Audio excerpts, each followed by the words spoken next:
નમસ્કાર દર્શક મિત્રો, જનરપન ન્યૂઝમાં આપનું સ્વાગત છે। હું છું આપણો મિત્ર કંચન પરમાર। આવો સાંભળીએ આજના મુખ્ય સમાચાર।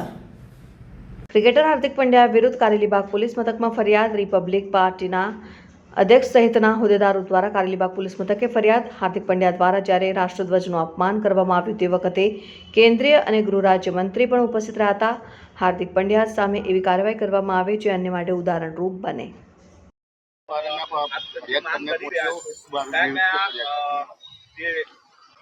आज वडोदरा के कारेलीबाग पुलिस स्टेशन में हम आए हैं। भारत देश का राष्ट्रध्वज तिरंगा, उसका अपमान हुआ है।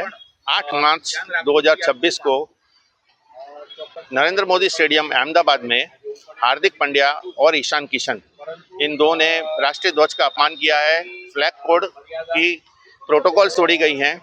सेक्शन 2 फ्लैग कोड 1971 के हिसाब से उन पर गुनाह बनता है।